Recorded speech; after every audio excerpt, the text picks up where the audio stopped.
Proyecto Cultural Maíz Radio, un programa argentino e indo-latinoamericano. Entrevistas, poesía, opinión y debate. El programa del movimiento social y político Proyecto Cultural Maíz, martes de 21 a 23. Un programa que cuenta con vos. Realmente, la gente no tiene para comer. Hoy con $1 millón de pesos no vive una familia. Hoy ves a los pibes llorando. Hoy ves a la gente desesperada. Y escúchenme bien, abran las orejas. No pueden tener un pueblo con 200.000 pesos de sueldo cuando cuesta vivir 1 millón. Porque sabés que los estás haciendo pobres. Y la gente está destruida, está deprimida. Los pibes, hoy todos se asombraban de Daniel Osvaldo.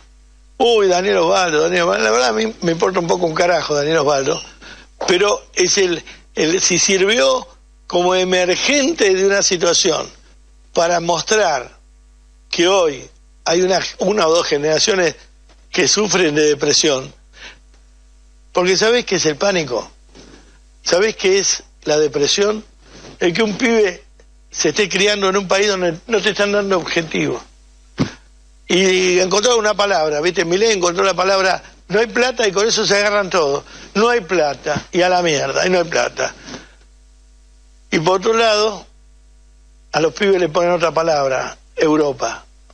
España, Italia. Entonces los pibes mirando el mapa, es el único objetivo que tienen, irse del país.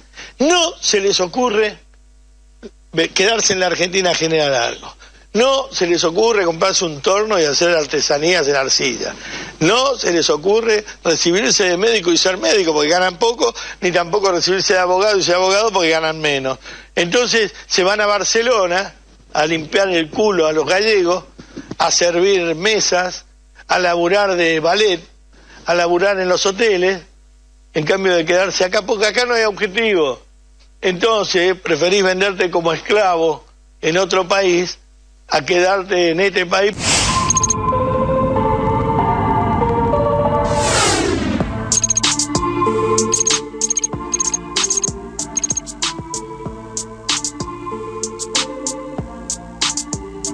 Estás muteado. Qué manera de empezar el programa. Buenas noches. Le decía a Daddy, con furia, ese discurso que le da culpando a los pibes porque eligen ir a lavar copas al exterior. Se olvida que él militó con entusiasmo lo que ahora los pibes y todos nosotros sufrimos. Pero nosotros no nos olvidamos, Babi. Por discursos como el tuyo, argentinos mueren por falta de medicación para enfermedades terminales. Murió Camila Jiménez, de 25 años, que habitaba en Villa María. Esa es la noticia de hoy para mí. Gracias a discursos de tipos como vos, Babi. Y estamos acá para construir otro tipo de sociedad. Y no tenemos amnesia. Qué furioso que estoy. Tenemos memoria, Babi. Un 19 de marzo del 2004, por primera vez un presidente en democracia ingresaba a la ESMA acompañado por sobrevivientes del genocidio cívico-militar. Después se vendría el pedido de perdón por parte del Estado, la baja de cuadros, el anuncio de que aquel centro clandestino de secuestro, tortura, apropiación de hijos y desaparición se transformaría en un espacio de memoria.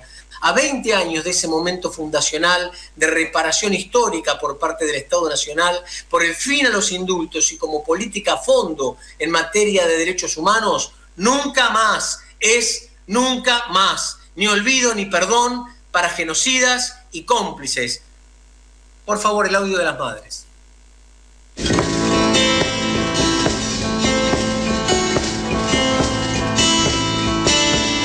Gritamos negacionistas, fueron 30.000. El pueblo tiene memoria, 30.000 presentes, ahora y siempre. La perla y lo que nos faltan fueron 30.000. Benjamín y su silencio, 30.000 presentes, ahora y siempre. Hoy lo seguimos buscando, fueron 30.000. Madre y abuela resisten, 30.000 presentes, ahora y siempre. Abuela Sonia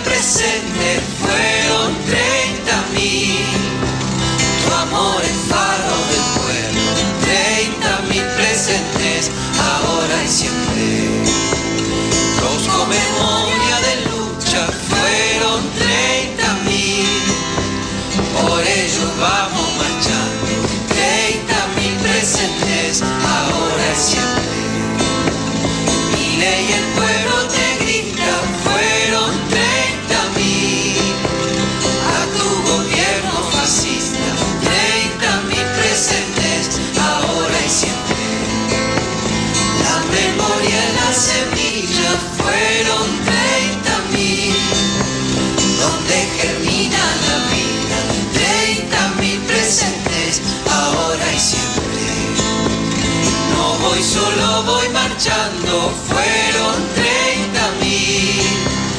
Mi casa en estas banderas, 30.000 presentes, ahora y siempre.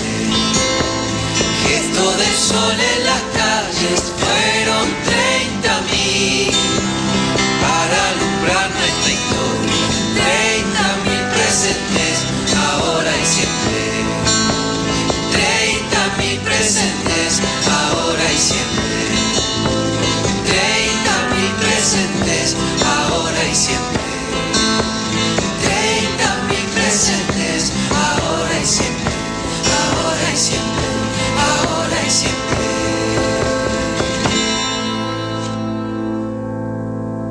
Les doy la bienvenida así a Pensamiento Crítico y Memoria, una de las expresiones radiales, porque también estamos en Córdoba, de Proyecto Cultural Maíz, nuestra cita de la noche de los martes en Radio Rebelde.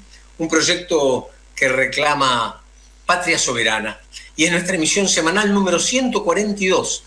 Agradecemos a todos los que colaboran y a las emisoras que nos repiten con este mensaje, que junto al de otras publicaciones y periódicos regionales de Proyecto Cultural Maíz, tiene la orgullosa pretensión de alimentar la conciencia de los pueblos. Una producción colectiva en la que participan Zulma Gómez, Susi Santiago, Silvio Benítez, Ismael Duarte, Oscar Enrique Pacios, Ricardo Con. Desde diferentes lugares, participando todos mediante una plataforma de internet, salimos al aire gracias al profesionalismo de nuestra operadora técnica Dayana Itatí Álvarez, casi una maga. En las alocuciones y recitados Rafael Solano y Mary López, y con la colaboración de compañeros, compañeros, compañeras, ya no sé cómo más agregarle E, O y A esto de la inclusión, y oyentes que aportan sus temas de interés sociocultural, político, histórico de los pueblos latino, afro, indoamericanos de la patria grande. Hoy será nuestro invitado para hablar de soberanía, Luciano Orellano. Y ahora el pueblo que se alza en la lucha, con voz de gigante, gritando adelante. El pueblo unido jamás será vencido. El pueblo unido jamás será vencido. La patria está forjando la unidad, de norte a sur se movilizará. Buenas noches, Susi Santiago. Buenas noches, Oscar Enrique Pacios. Hola, ¿cómo estás, Ismael? Buenas noches, Ricardo. Buenas noches, Oscar. Buenas noches, Ismael. Buenas noches, audiencia. ¿Cómo te trata esta noche que acá es de tormenta? En Caballito hay una tormenta fenomenal. Yo temo que se pueda cortar la luz en cualquier momento. Acá inundado. ¿Acá dónde estás, Ismael? Acá en Florencio Varela, Bosques. Bien. ¿Cómo está, despejado? No, estoy inundado. Terrible. Terrible. ¿Y a vos cómo estás, Oscar? Vos estás en zona norte, ¿no es cierto? Sí, estoy en Torcuato. Acá en Torcuato se está empezando a alargar. Se ve que la cosa viene del sur hacia el norte, ¿no? O por lo menos está entrando al revés. Porque aparentemente la provincia viene del norte. ¿Cómo? Estamos en los 4 puntos cardinales hoy. Sí. Tenemos un federalismo de corto alcance, pero en los 4 puntos cardinales. Acá en Rosario, hoy llovieron helicópteros, que vino el ministro del Interior, ciudad tomada con el ejército, la Policía Federal, los gendarmes, la prefectura, la policía provincial, todos acá, y entonces andaban los helicópteros paseándose, gastando la nuestra, como dicen ellos, muchísima cantidad de nafta. Pero tranquila que yo vivo a 3 cuadras del monumento a la bandera, y allí fue. Mientras tanto, la ciudad se recontra inundó, muchísima gente con muchísimos problemas. El sábado llovió una cantidad impresionante. Mucha gente amaneció inundada, cortes de luz, comedores y merenderos sin comida, defensa civil haciendo lo que puede. Bienvenidos al caos. Yo digo, no me parece, porque falta como una perspectiva, ¿no? Porque está bien, puede llover varios milímetros, 100 milímetros o más, pero los ingenieros hidráulicos o las ingenierías en general en nuestro país ¿Dónde está toda esa planificación? Bueno, lo que pasa es que nuestra ciudad no se hizo muy planificadamente, convengamos, y no se desarrolló muy planificadamente. Creo que La Plata fue una ciudad planificada. Sí, por supuesto. Fue diseñada, totalmente diseñada. Claro, el resto de las ciudades fueron ciudades hechas a la española, con las calles angostas, con las medidas de 8,66 en Capital, por ejemplo, que era una medida española. Y no fueron ciudades muy planificadas, fueron dando como se fueron dando. Y además, convengamos, el terreno que uno ve llano, porque está lleno de edificios, no es llano. Tiene lomas, tiene hondonadas, tiene bajíos, y eso es difícil de planificar. No quiere decir que no se resuelva, no hubo la suficiente planificación. Se van resolviendo las cosas como se pueden. Esto no justifica al famoso estadista que gritaba ¡no se inunda más! No lo justifica, no. Aparte hay otro problema, que es el problema de la planificación urbana. La planificación urbana en Latinoamérica fue dada en megaciudades como AMBA, porque no solo Capital Federal, sino todo AMBA, donde viven 17 millones de personas.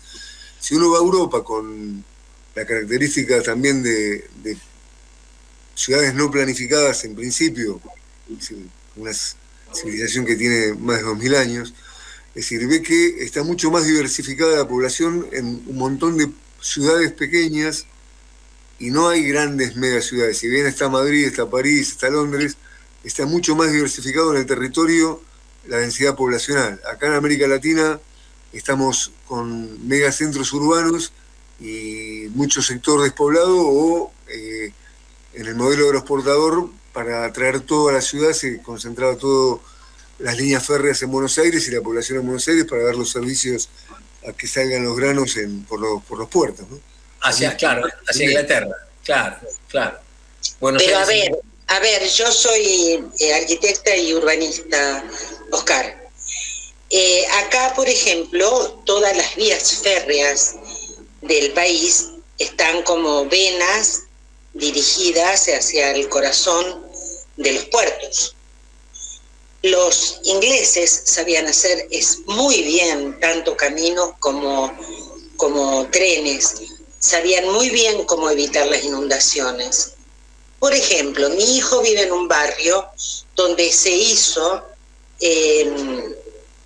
desagüe cloacal, pero no pluvial. Dejaron el zanjeo. Los vecinos, cómodamente, ¿qué hicieron? Hicieron salidas para sus autos, pero no pusieron la tubería para que el agua corra por las... Directamente dijeron, no, ya está. Se le inundó, se despertó el sábado a la mañana, chapoteando en su casa. Sí, claro. Tenía 20 centímetros de agua. Bueno, ahí falta autoridad que imponga un criterio. Sí, yo quiero hacer un comentario breve sobre la planificación urbana. En algún momento, porque todos los años se reciben ingenieros, no se reciben únicamente abogados y economistas que tienen el poder necesario para administrar los recursos del Estado. Digamos, no hay gente que se dé cuenta de que se están generando barrios, ciudades, el AMBA. Claro que hay gente que se da cuenta y protesta, pero querido mío, eso es una de las cosas del capitalismo. Invertir en cualquier tierra barata y convertirla en cara. Y las tierras baratas eran las que se inundan. No era solo, me parece, un tema de la proliferación de countries, ¿no? Alzan el terreno, no tienen impacto ambiental, hace que se inunden los terrenos del costado, aledaños, y no hay nadie que le ponga límite. No. El problema, muchachos, convengamos, vivimos en un país y en un continente donde las políticas son erráticas. No hay una política de Estado. Viene un gobierno, trabaja 10 años para hacer cloacas, para hacer barrios, para planificar, viene otro, para todo, quita presupuesto para la obra pública y todo se dispersa. Y después volver a armarlo da mucho trabajo. Esa es nuestra realidad y es así. Y es así, no es ninguna novedad. Los invito a escuchar la columna de el compañero Pupi Ayala, que siempre envía Silvio Benítez y tiene la amabilidad de Pupi de hacernos llegar. La compartimos con ustedes y el público. Por favor, Dayana. Ahora, bienvenidos al análisis político de Roberto Ayala. Hola, buenas noches, ¿cómo están? Amigos de Pensamiento Crítico y Memoria. Mi nombre es Roberto Ayala, ya lo saben, y nos tomamos un momento para reflexionar algunas cuestiones políticas que anduvieron pasando. Y que anduvieron pasando bastantes, y en el sentido de que hay cierto relato que se encarga de exagerar el gobierno, y particularmente el presidente, que formaron parte de su relato durante la campaña, pero que ya se torna insostenible porque el gobierno lo sobreactúa demasiado. Y esta sobreactuación en todos los ámbitos, como por ejemplo su pelea con la izquierda, ¿no? La excesiva caracterización contra la izquierda, como ya lo vimos en el foro de Davos, como lo vimos en el discurso que hizo al que fue invitado en Estados Unidos, que nadie sabe bien cuál es la utilidad que tenía. De tal manera lo realiza que queda totalmente desencajado en tiempo y espacio donde está. Sobreactúa el déficit cero porque ustedes se acuerdan que habíamos escuchado a Caputo dar ciertos ejemplos casi en cadena nacional de lo que sería una economía doméstica y cuál era la situación en la que se encontraba el país. Y este déficit cero sobreactuado termina provocando otros problemas que ya lo hemos hablado en alguna oportunidad, y que es en esta recesión en la que estamos entrando y en la que el Estado empieza a tener también problemas de administración. La caja del Estado, la recaudación empieza a caer por todo lo que se desprende de estos movimientos del déficit cero.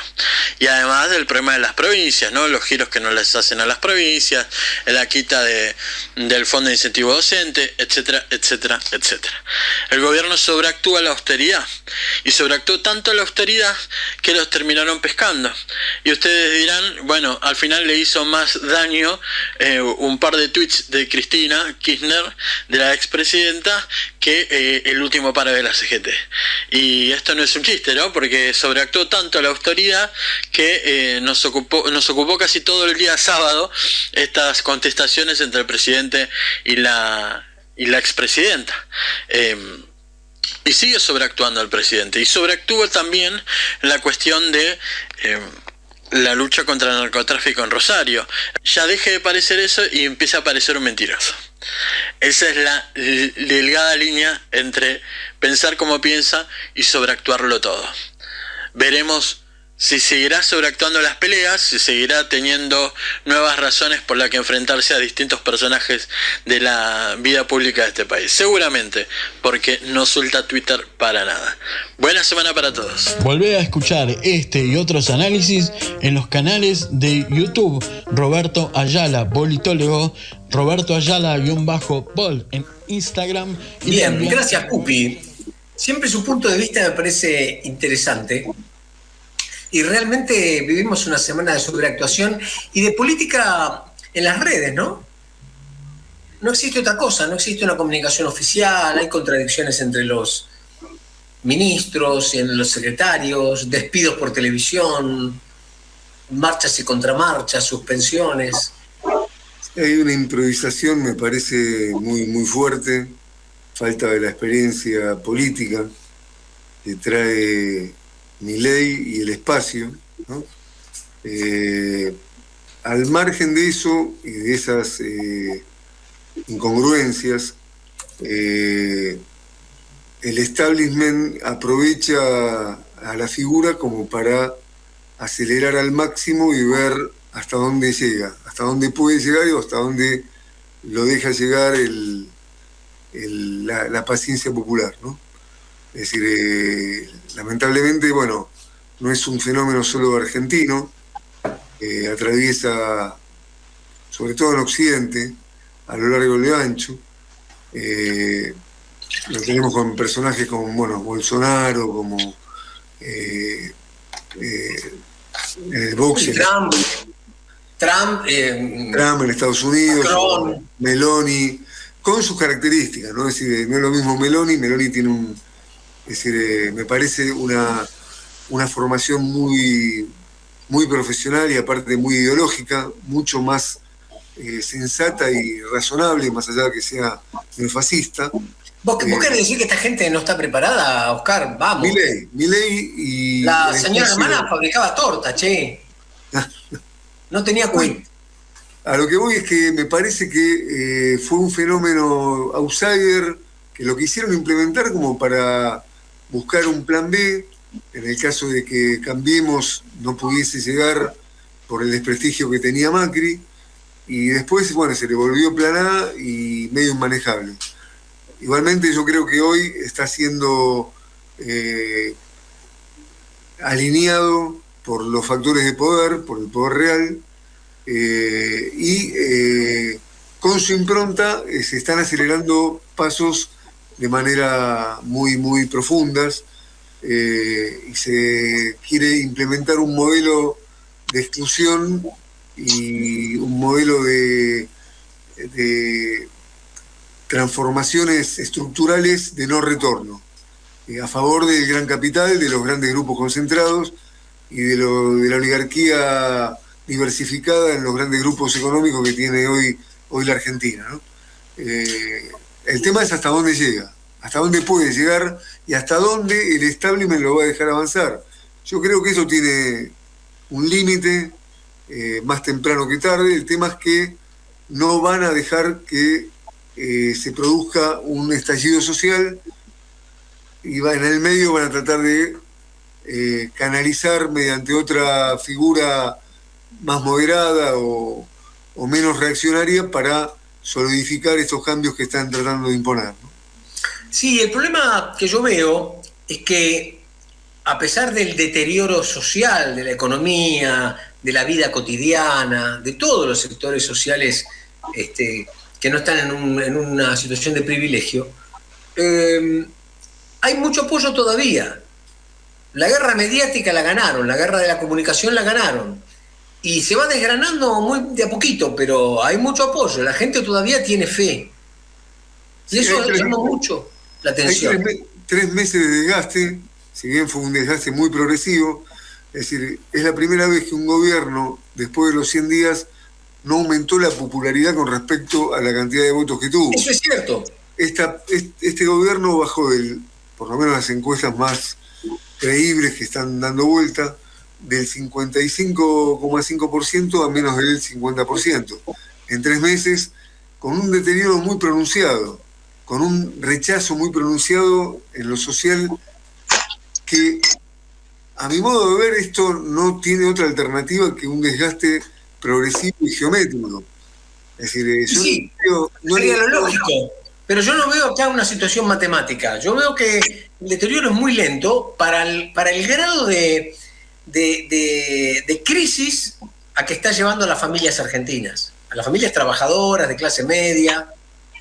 Sí, la cuestión es también el deterioro que hubo durante muchos años, porque la realidad es que las políticas públicas de los últimos, hablo de los últimos 12 años, sacando el gobierno de Alberto Fernández, no llegaron todas al territorio.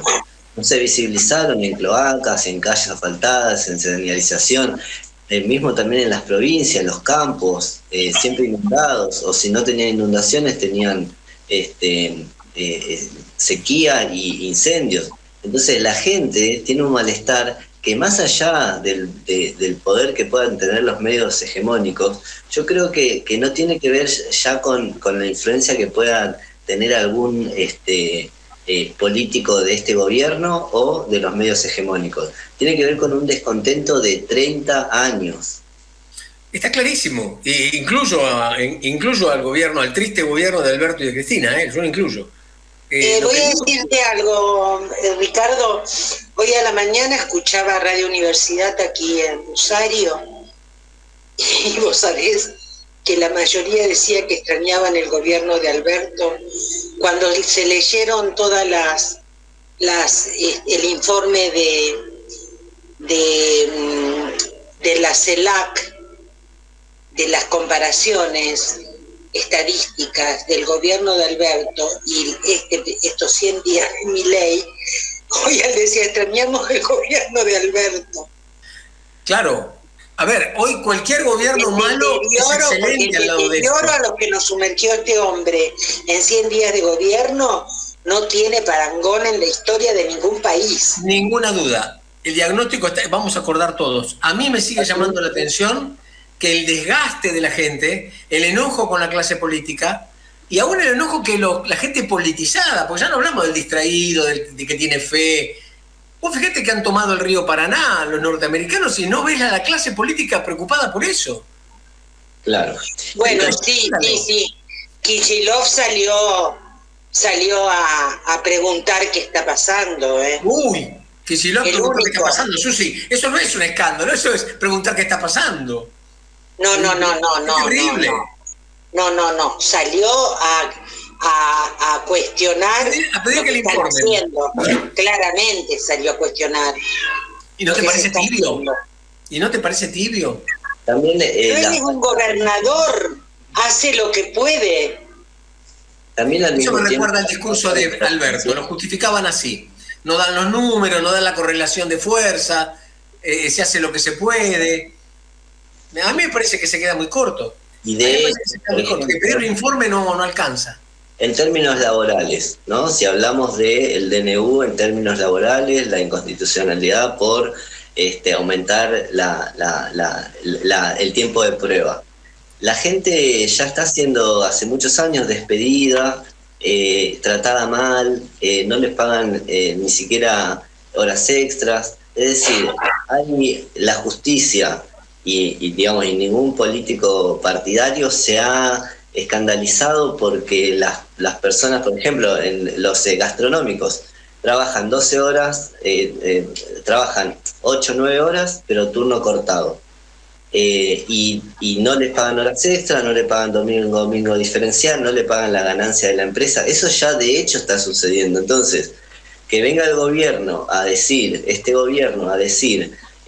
vamos a hacer cualquier cosa con el trabajo, ya la gente no tiene trabajo. El Estado argentino no está garantizando el trabajo.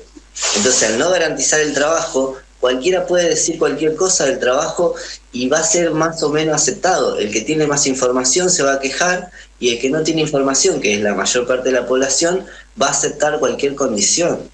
Bueno, me parece que vas a lo que yo apuntaba. Me parece que la gente no sale a hacer escándalo porque no hay alternativa. La política no les está ofreciendo alternativa. Por eso se demora lo que tendría que suceder por mucho menos que lo que está pasando. Por mucho menos. Me parece que es eso, no hay alternativas. Está bien, estamos acá construyéndola, intentando construir desde abajo. La falta de conocimiento de los derechos. Tenemos muchos derechos que ni siquiera ni los construimos nosotros, ni sabemos qué dice la ley, ni tampoco se ve reflejada en el territorio la aplicación de la ley. Entonces es muy difícil defender algo de lo cual no fuimos parte. ¿Te parece que no fuimos parte?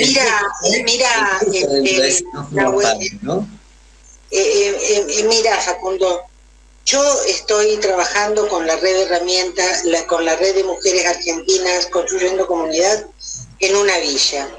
Y no hay mujeres más guerreras que las de la villa. Se les inundó la villa, allá se fueron a pedir y a reclamar a Defensa Civil que vengan con bombas a desagotarle el barrio. La gente sabe sus derechos, sabe pelear por sus derechos. Y los buenos dirigentes, los buenos empleados estatales le dan respuesta. Los que no saben pelear son los de clase media. Es muy probable, pero creo que no hay... Solo se van en discursos. Creo que no hay alternativa. De protesta y de crítica. Claro. Pero no saben pelear. No saben pelear por sus derechos. No saben... lo que saben es quejarse. Susi, en el 2001 la clase media asedió a los bancos y quemaba gomas en las esquinas, ¿eh? Sí, porque le tocaron el bolsillo, pero bueno, de eso le toca el bolsillo. No es que no sabe quejarse, hasta que no les toca, no les toca. Ahora, esto se está demorando. También puede suceder que el verso, porque yo no creo que exista la clase media, para mí existen los pobres y los ricos. Los pobres, los que viven de su trabajo, ingenieros, profesores, universitarios, la gente en general que trabaja. y los que no trabajan, que viven de renta, de una herencia, que son ricos, y esas son para mí las dos clases. Y después esta clase media, inventada también por diferentes políticos, así como ustedes dicen que existe la clase media, que hace que la gente se confunda, porque puede acceder a tener un auto, irse de vacaciones, ya se considera clase media y empieza a pensar de otra manera. Y entonces hay muchos de mis vecinos acá que piensan que son clase media porque el barrio se divide en dos. Los que están 2 cuadras cerca del arroyo y el resto que está a 3 cuadras, a 5 cuadras, y ya son clase media. Entonces es como que nos pensamos que somos clase media cuando en realidad no existe. Es una terminología también inventada para partir la sociedad en dos, y empiezan a esto, ¿no? El vecino que tiene un plan se ve desprestigiado por los demás trabajadores que dicen, no, este es un planero. Entonces, y ahí hay una diferencia también de clase. Este país generó una clase media, no es que fue un invento, generó, y esa clase media existió, y hoy, bueno, habrá que reestructurar, habrá que pensar cuál es la estructura de la sociedad. Pero este país fue un generador de clase media, de hecho fue un ejemplo para el mundo. El peronismo fue un gobierno de clase ascendente, donde por primera vez el hijo del obrero se recibía de profesional, y ahí sí tenía el auto y se iba a Mar del Plata, y bueno, convengamos que esa historia hoy está en discusión. El creerse que uno es clase media o que tiene un poquito más de plata, ¿hace mejor? ¿Por qué no decir somos trabajadores, somos pobres? Porque la diferencia entre la riqueza y la pobreza es muy grande. Porque es una estructura de pensamiento en la que la clase media tiene terror de ser pobre. Hay un fenómeno de despolitización. Hay un fenómeno de despolitización que arranca en la época de la dictadura. El terrorismo de Estado no fue gratuito. Es decir, masacró a toda una generación y generó las condiciones de un individualismo, el modelo neoliberal, que toma la política como su principal, de alguna manera, objetivo a desprestigiar, porque la única manera de poder modificar las condiciones socioeconómicas es mediante la política. El neoliberalismo implementó a sangre y fuego con la dictadura y posteriormente, es decir, con crisis consecutivas económicas, hiperinflacionarias, y eso desmoviliza y termina descomponiendo la conciencia de los pueblos. García Linera lo explicó en Bolivia, cómo la inflación en Bolivia hizo ganar una elección a García Meza, cuando en un barrio donde García Meza había masacrado mineros, precisamente porque el gobierno de Siles Suazo, que era un gobierno de centro-izquierda en Bolivia, ya por la década del 80, 90, no había logrado modificar las condiciones socioeconómicas con una baja de inflación. Es decir, la alta inflación es un componente también, otro más de los componentes, que lleva a que las grandes masas, de alguna manera, opten por alternativas en contra de sus propios intereses. Chicos, llegó la hora de la pausa cortita, así le damos la bienvenida a Luciano Orellano, que ya está con nosotros.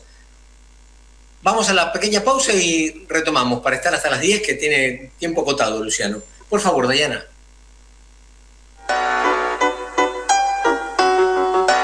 Radio Rebelde AM740. La radio de todos.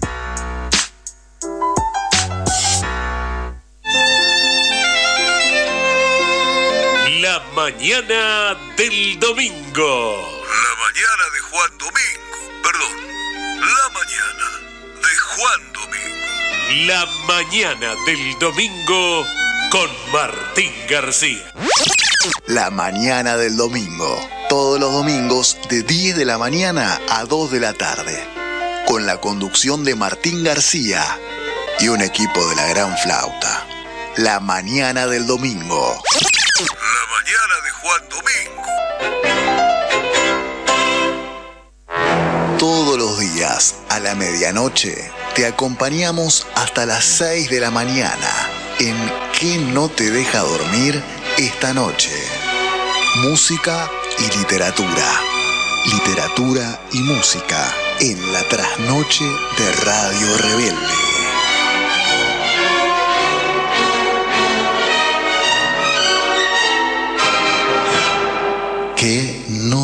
deja dormir esta noche. De lunes a viernes a las 7:30 de la mañana. 7.0, buenos días. Radio Rebelde, una vez más la bienvenida. El punto de partida, la agenda informativa, libre y nunca cautiva. La voz de Luis Delía, resistencia, evitando el ablande. Que el pueblo sea el soberano que mande. Alimentando estas ondas que se expanden. 7.0, despierta la patria grande. Radio Rebelde en Instagram. Nos buscás como Radio Rebelde 740 y conectás con toda nuestra programación. Ahora también en Instagram.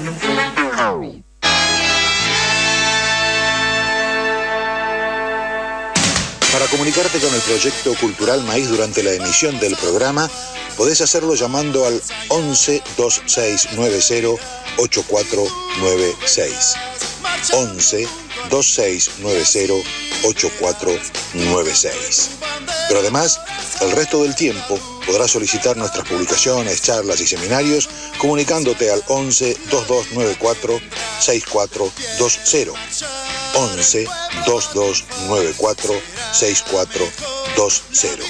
Y también podés hacerlo a través de nuestros Facebook, Proyecto Cultural Maíz y Proyecto Cultural Maíz Radio.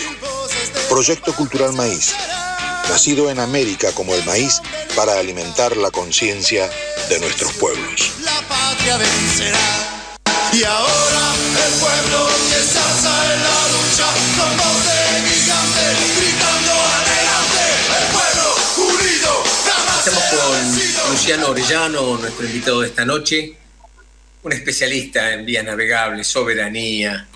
Presentate, Luciano, por favor. Es un paisano que lleva el país adentro, que siente un profundo amor por esta querida patria que, como decía el general San Martín, está en peligro.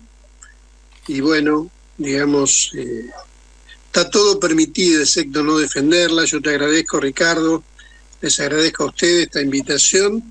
Y bueno, charlar de esta enorme preocupación, aquellos que queremos esta América Latina, que queremos nuestros ríos, que amamos, y que tanto tenemos que defender, ¿no es cierto? Con un grito que recorre toda nuestra geografía, y que hace unos años hablábamos una palabrita soberanía, y bueno, eso trajo un movimiento muy amplio, pero hoy es un pueblo que va ganando la calle y que va planteando la patria no se vende, se defiende. Así que bueno, con ese espíritu estamos aquí en esta entrevista. Gracias, Luciano. Esta noche estamos contigo, Oscar Enrique Pacios, que además de ser miembro del Proyecto Cultural Maíz en Patria Soberana, es de la Fundación Interactiva por la Cultura del Agua. Muy bueno, qué tema, ¿no, Enrique? Felicitaciones, hermano. Sí. Sí, estamos ahí en la lucha, como en Rosario en su momento, que coincidimos en la marcha a la Bolsa de Comercio, ¿no? Es un tema de primer orden. Ahora, mirá, te hago un simple comentario. Tenemos el placer de que los trabajadores que van agarrando la pluma, como las viejas tradiciones, hay un chico que escribió un libro maravilloso, se llama, tiene el título, tiene una foto en la tapa que simboliza un búfalo de Wall Street, ¿no? Y el agua como patrimonio de la humanidad. La verdad que es un placer, Enrique, que esté planteando semejante tema de primer orden hoy en el mundo, y más que nada en América Latina, y ni hablar en esta cuenca. Sobre todo porque, bueno, saludar eso porque jamás olvidar de que tiene particularidad de América, que tenemos el Orinoco, la cuenca del Orinoco, la cuenca del Amazonas, que es la más importante del mundo, y tenemos los acuíferos, pero tenemos la cuenca del Plata. Es decir, estamos en cualquier reunión de geopolítica del mundo. América Latina daría para mucho más, pero es lo primero que está en la agenda, el agua. Ayer estaba escuchando hace un ratito una reunión que hubo en Montevideo, Laura Richardson, la que preside el Comando Sur, y está claro que el punto 1 es el agua. agua, territorio, está en juego la integridad territorial de todos los pueblos del mundo y particularmente esta querida América. Así que bueno, nada, saludar todo lo que vayan. También nos acompaña Ismael y Susi Santiago, que está en Rosario, una ciudad puerto que tiene tanto que ver con el agua y con la situación actual, ¿no es cierto? Luciano, el jueves de la semana pasada yo di una charla para la Red de Mujeres Argentinas Construyendo Comunidad sobre el tema de soberanía de ríos y puertos navegables. Tomé tu libro como referencia y realmente encantadísima las mujeres de poder conocer a fondo qué es lo que pasa con la entrega brutal del río Paraná de nuestros puertos, y muy preocupadas por esta firma de este pacto con los ingenieros del ejército de Estados Unidos, ¿no? ¿Qué tenés para comentar sobre eso? Bueno, sobre eso lo que hay es un memorando que todavía no lo tenemos, estamos reclamando desde el señor gobernador de la provincia de Buenos Aires, legisladores de distintas expresiones políticas están reclamando conocer el contenido, ¿no es cierto?, de este memorando que, bueno, en tema de derecho a la información pública, tratándose de un tema de Estado, que lo hace a través de la Administración General de Puertos, esa reunión que existió, que sabemos los trascendidos, la reunión existió, están los contenidos, pero bueno, hoy no tenemos la letra chica, para decirlo de alguna manera, un poco de cuál es el sentido. Lo que sí tenemos es cuál es la alineación, digamos, que tiene el gobierno, ¿no es cierto?, que es una política que trasciende incluso porque estamos en otro mundo, se ha abierto un nuevo reparto del mundo bajo otra forma, la forma es la guerra, guerras locales, regionales, pero la perspectiva de guerra global, ¿no es cierto?, preside toda la política internacional, y entonces, bueno, esta cuenca del Plata que tiene el 40% de la seguridad alimentaria del mundo, esto no hay que confundirlo con productividad, porque el primer productor es China, pero el centro de gravedad, digamos, en tema agua o esta unidad económica que es la Cuenca del Plata, que tiene estos 5 países, ¿no es cierto?, Brasil, Argentina, Paraguay, Bolivia, Uruguay, digamos, de las 600 millones de toneladas que se comercializan en el mundo, de aquí están 250 que tienen saldo exportable. Es decir, el centro se ha corrido, ¿no es cierto?, en materia de seguridad alimentaria, desde los Estados Unidos, ¿no?, a América del Sur. Esto hace que los 3.442 kilómetros donde circulan 110 millones de toneladas, no solo de la proteína, además tiene la proteína del siglo XXI, ¿no es cierto?, que es la soja, pero esto es todo lo que involucra, y entonces hay que controlar el Río de la Plata. Esta es la cuestión, es decir, la puerta de entrada y salida, y quiero marcar esto porque no podemos analizar las cosas desde el ombligo. Tenemos que analizar cuál es la situación en el mundo, qué lugar nosotros ocupamos en el mundo, y no es que si nosotros estamos dentro de ese mundo y después cuando desglosamos quiénes están aquí, todo el mundo está aquí y todo el mundo quiere esta cuenca, ¿no? Entonces, al mismo tiempo no olvidar en esta la política internacional como está presidida, de que no son cosas que las sacamos de nuestras cabezas, sino basta escuchar lo de Laura Richardson, ¿no? Yo tengo acá algunas cuestiones escritas, lo pudimos escribir en el libro, pero jamás olvidar de que la Segunda Guerra Mundial, esto está más vigente que nunca, comenzó en el Río de la Plata, no en Polonia. Es decir, el acorazado fue mandado antes de la decisión de invasión de Polonia de Hitler. ¿Y por qué? Y porque ahí estaba la proteína de carnes rojas, estaban asentados todos los frigoríficos sobre las costas en Colonia, Montevideo y todo lo que era el Uruguay, y aquí estaban en La Plata, ¿no es cierto?, en Berisso, estaban en Zárate, estaban en Rosario, ¿no? Entonces, ninguna guerra se puede ganar, digamos, si usted no pasan a tener un doble carácter, como dice Laura Richardson, un doble uso, ella habla, ¿no? Entonces, este lugar, digamos, si no hay reunión del G2, China, Estados Unidos, no hay reunión del G7, no hay reunión del G20, que no esté la Cuenca del Plata y esta vía fluvial de carácter estratégico, que tienen que tener en control, digamos, ¿no? Entonces, más allá del memorando, si usted toma la realineación del gobierno de Milei, ¿no es cierto? Además, nunca olvidar que él fue un empleado del señor Eduardo Ornequian. Eduardo Ornequian es un hombre que preside Aeropuerto 2000 y es un hombre que fue condecorado con medalla de oro de los británicos. Y aparte han sucedido cosas, discúlpeme que le desarrolle un poquito esto, después podemos hablar de los rosarios. Es muy interesante, Luciano, es muy interesante. Mire, se han producido hechos, de ahí la admiración de Milei, digamos así, a Margaret Thatcher, ¿no? Y este hombre además tiene como objetivo quedarse con las líneas argentinas.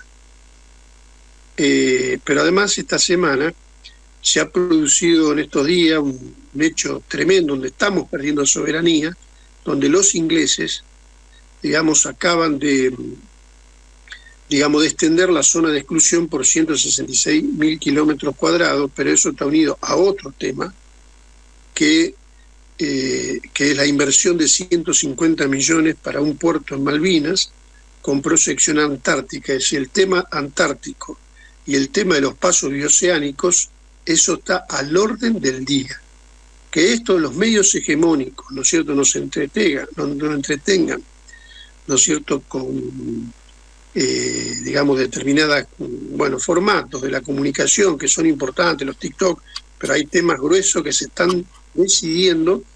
Entonces, además venimos de los antecedentes de los radares, ¿no es cierto?, que en Ushuaia, ustedes saben que tuvimos el tema de los radares de los ingleses en una estancia, ¿no es cierto?, que estaba, de los ingleses que estaban en Tierra del Fuego, y así podemos seguir. Es decir, la situación, si está en juego la integridad territorial de la Argentina.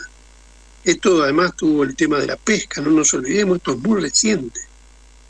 Si la desregulación total de la pesca para darle, ¿no es cierto?, esta cosa al libre mercado, digamos, entonces lo que preocupa, hay una aguda disputa en toda la cuenca. Ellos hablan de, particularmente, ellos dicen actores malignos, hablan de actores malignos, habla Laura Richardson.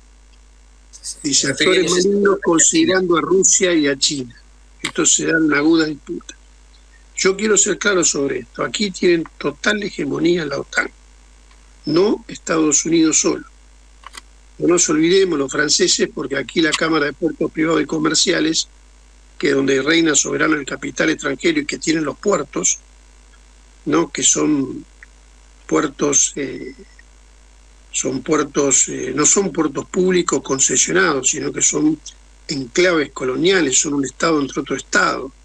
Si usted pide un registro de puerto en la provincia de Santa Fe, si usted pide que le digan qué pagan de impuesto inmobiliario, el señor gobernador no le va a poder contestar, porque ni siquiera, no solo que tienen la soberanía comercial, deciden cómo vender, ¿no?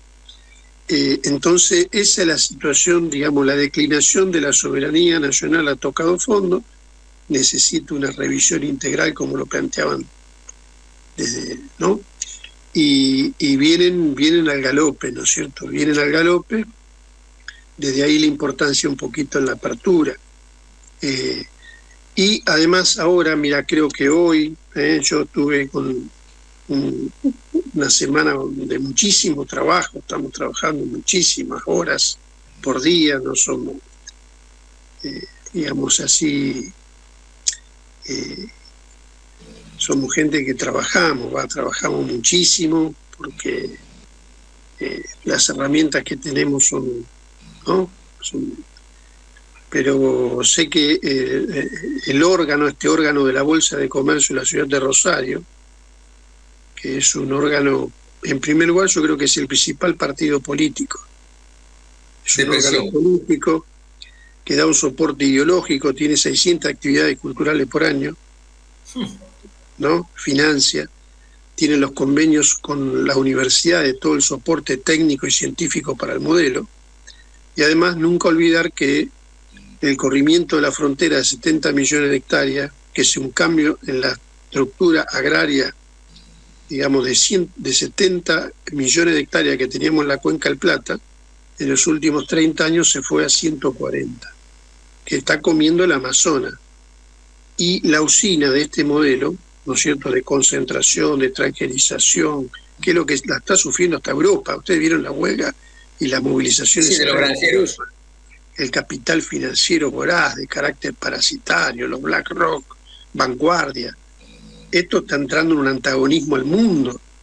Y entonces, hoy se está haciendo esto en la Bolsa de Comercio, ¿no es cierto?, porque van con toda la licitación, digamos. Nosotros habíamos dado un paso, querido Ricardo, queridos compañeros, que era la cuestión de que bueno, que se constituya, que todavía se mantiene, esperamos que la podamos seguir defendiendo, el Consejo Federal, digamos, de la mal llamada hidrovía, que era una reivindicación de todos los pueblos del litoral profundo, ¿no es cierto?, una reivindicación en el marco del federalismo, democrática, es decir, que haya un gobierno de la cuenca. ¿Quién gobierna la cuenca?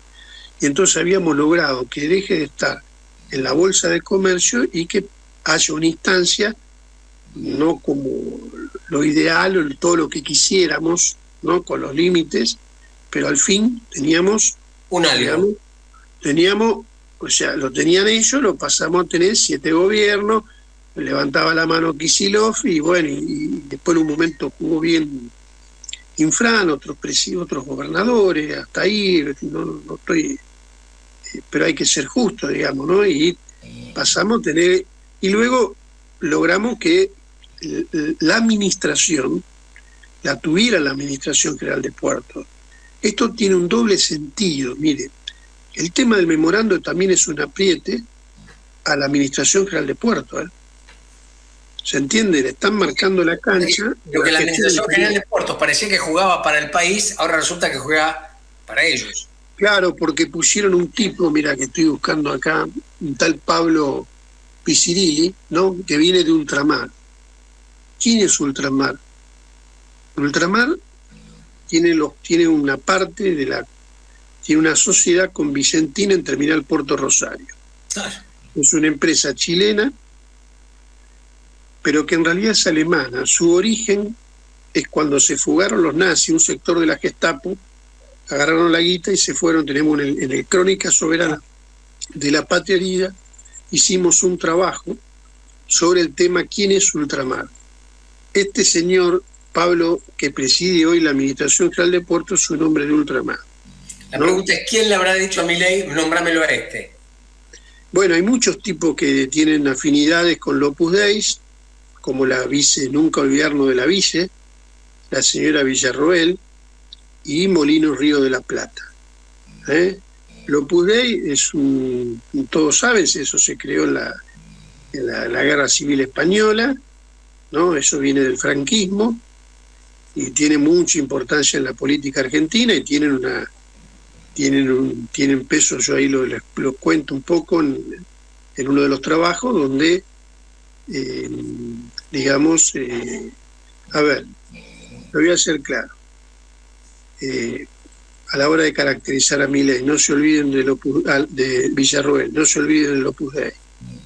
El Opus Dei es un partido político internacional que recluta millonarios en todo el mundo y que tiene un peso importante en la política argentina, además de las posiciones que reivindica Milei en materia de la dictadura.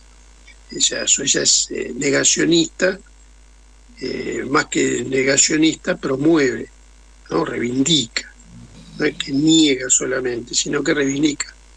Pero todas estas cuestiones están interviniendo de manera brutal, acelerada, ¿no? Pero bueno, tiene este significado, hay que enmarcarlo en el lugar que pasa a ocupar en esta división internacional del trabajo la cuenca. La cuenca es una unidad económica, política, comercial, demográfica, no venimos de los barcos, ¿no? Y aparte incluso en la historia argentina, etcétera, ¿no? Tenemos Artigas y los proyectos que estuvieron en juego. Entonces, hace unos días también estuvo Laura Richardson en el Uruguay. Yo les comento un poquito qué es el Uruguay, porque ahí la central uruguaya hizo una declaración y la pusieron un poco en ridícula, una parte de los medios hegemónicos, alcahuete de los Estados Unidos, ella, esta tipa que te lo dice en la cara, viene por todo, pero Uruguay es una plataforma del saqueo de toda la cuenca. Por eso no quieren que se haga el canal Magdalena. Nosotros con respecto a eso fuimos al Uruguay, no hacemos culto de los libros, sino que vamos del trabajo de campo, de la realidad, en la medida de nuestras posibilidades, a las teorías, las ideas. Y fuimos al Uruguay, fuimos a Montevideo, fuimos a Palmira, y tenemos un mapa de qué es. Los puertos de Montevideo están... los uruguayos tienen los mismos problemas que nosotros. Ellos tienen puertos públicos, el caso de Montevideo. ¿Sabés quién tiene el puerto de Montevideo? Ahora le dieron la Jean de Nol, la misma empresa belga que tiene el dragado, el oligopolio tanto del dragado del río Uruguay, ¿no? Y del río Paraná. Y al mismo tiempo lo tiene con otra empresa, Catem, que es una empresa también belga. Es decir, que los belgas tienen el puerto multipropósito de Montevideo. ¿Y la capacidad de mantenerlo en operaciones o no? Sí. Aparte quieren convertirlo en un puerto director. No se puede explicar el problema de Montevideo o el problema, del canal Magdalena. Claro que hay impedimentos internos en la Argentina, pero sin entender qué es lo que hay del otro lado. Porque el problema es que, entonces, te sigo contando, ¿no? Entonces, ¿quién tiene el puerto multipropósito? Luciano, a las 22 se va a cortar porque tenemos que cambiar el link. Y ahí la radio hace una pausa larga, ¿sí? Entonces, a las 10 en punto cortamos y nos volvemos a encontrar en el otro link, ¿puede ser? Dale, perfecto. Falta menos de un minuto. Pero está maravilloso el planteo, ¿eh? Sí, se va desarrollando. Hay más preguntas para hacer, Luciano. Vamos con la pausa entonces y seguimos un poquito más después. Sí, tranquilo. Vale. ¿Para qué vas a sacar un préstamo en Lancés si te quedan pocos años y en cualquier momento te vas a morir? ¿Para qué vas a bañarte si te vas a ensuciar? ¿Para qué vas a nacer si al final te vas a morir? No te dejo abortar y te obligo a parir, y después del nacimiento eso ya no me compete a mí. Si se cagan bien de hambre no les pienso dar ni un pan, si al final de cuentas vos y tu familia se van a morir. Solo importamos nosotros, la gente millonaria, la que alinda el país. Si vos naciste carenciado y pasás por al lado, me tapó la nariz.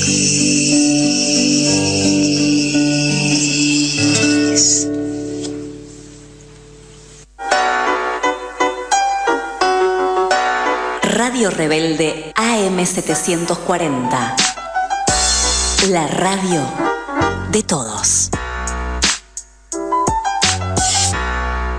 Queridos Queridos compañeros y compañeras, que nos une la rebeldía. Entre tanto ataque y agitación les traigo una buena noticia. Ustedes saben que para nosotros no hay nada mejor que un día peronista. Bueno, ahora a la tradición sumaremos otros, los domingos Piovano.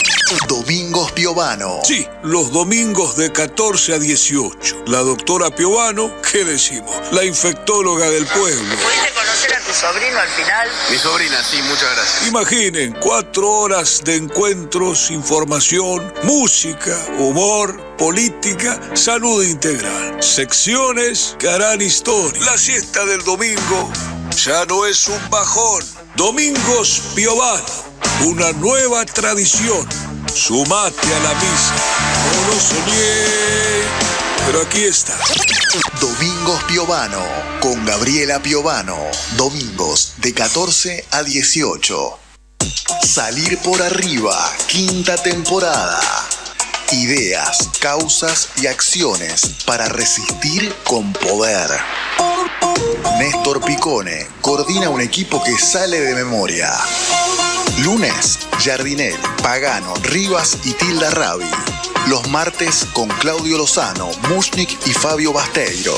Miércoles, Robelli y Mónica Bianchi. Los jueves, Creines y Pepe Esbatela. Y los viernes con Arismendi de Venezuela, Almeida de Brasil, Cardoso de Uruguay y Carlos Tomada, nuestro ministro sin cartera. Todos los días de 10 a 11.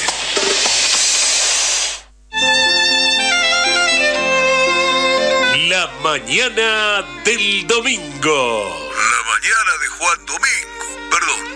La mañana de Juan Domingo.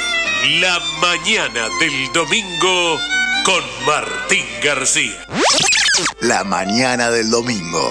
Todos los domingos de 10 de la mañana a 2 de la tarde. Con la conducción de Martín García y un equipo de la Gran Flauta. La mañana del domingo. La mañana de Juan Domingo. Radio Rebelde en Instagram. Nos buscás como Radio Rebelde 740 y conectás con toda nuestra programación. Ahora también en Instagram.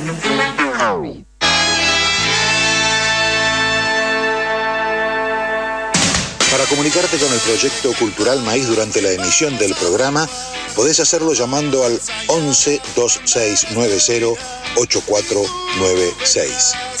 11 2690 8496. Pero además, el resto del tiempo podrás solicitar nuestras publicaciones, charlas y seminarios comunicándote al 11 2294 6420. 11 2294 6420. Y también podés hacerlo a través de nuestros Facebook, Proyecto Cultural Maíz y Proyecto Cultural Maíz Radio. Proyecto Cultural Maíz, nacido en América como el maíz para alimentar la conciencia de nuestros pueblos. La patria vencerá. Y ahora el pueblo que se alza en la lucha con voz de gigante, gritando adelante. El pueblo unido jamás. Estamos pintando con Luciano Orellano, nuestro invitado de esta noche en Radio Rebelde, el programa de Proyecto Cultural Maíz. Se escucha un retorno, ahí alguien tiene el micrófono abierto. Decía, estamos dibujando un poquito cómo nos va acercando la geopolítica internacional, ¿no? Cómo la cuenca del Paraná y del Uruguay, el Magdalena y el puerto de Uruguay, y cómo se expanden en el sur los intereses económicos y políticos, geopolíticos de la OTAN. Y Luciano estaba planteándonos un poquito el mapa, ¿no? Y cómo influyen, habíamos hablado del Opus Dei, y cómo sigue este proyecto de la OTAN en América Latina, Luciano. Bueno, el proyecto es voraz. Si hay una frase que circuló esta semana, que entiendo que la hizo uno de los funcionarios, pero los Estados Unidos dice que nunca estuvieron tan concentrados en 2 meses en la Argentina y América Latina. Esto Entonces, este es el, digamos así, vienen por todo, esto es un poquito lo que hablábamos, por eso fueron a Montevideo, y le termino la idea de Montevideo, que es muy importante. Mirá si sería importante que en nuestros orígenes nunca, si la política de los ingleses, yo hablo de Estados Unidos, ¿en qué andan los ingleses? Porque siempre la política argentina muchas veces se lo pone bajo la alfombra a los ingleses. Entonces acá es como te digo la Cámara de Puertos, está, los franceses tienen la Cámara de Puertos privados y comerciales. ¿Y cuál es la posición de Macron? Mandar tropas a Ucrania. ¿Y cuál es la posición de los ingleses? Y bueno, un poco lo que mencionaba antes, ¿no? Y Estados Unidos tiene que tener control. Mirá, te voy a leer algo de Laura Richardson del Comando Sur y voy a volver al Uruguay. Dices, en esta idea que ella caracteriza a Rusia, ¿no es cierto?, y a China como actores malignos, ¿no? Dice, las inversiones en infraestructura crítica de puertos, instalaciones cibernéticas, espaciales, señala que puede tener un doble uso. Esta palabra tiene una importancia tremenda. ¿Por qué? Dice, para actividades militares, un doble uso, o sea, que los puertos, ¿no?, las instalaciones en infraestructura, lo espacial, bueno, acá en otro momento ella habla del agua, ¿no? Enrique habla del agua, habla del litio, habla del petróleo, no, pero si el mundo que estaba antes, Ricardo, no está más. Claro. Y las mercancías pasan a tener un doble carácter. Son mercancías, pero son un arma. Desde que el hombre bajó del árbol, la primer mercancía, por más que estemos en la cuarta revolución industrial, en la inteligencia artificial, la primera arma es alimento. Ninguna guerra se puede ganar con un ejército hambriento sin tener energía. Entonces, estos tipos, este marco que le doy a esta charla tiene que ver con lo que ellos dicen, ¿no? Dicen el doble uso de actividades militares. Ante cualquier conflicto global, China podría aprovechar puertos para restringir, ¿no es cierto?, el acceso de los barcos comerciales y navales. ¿Escucharon?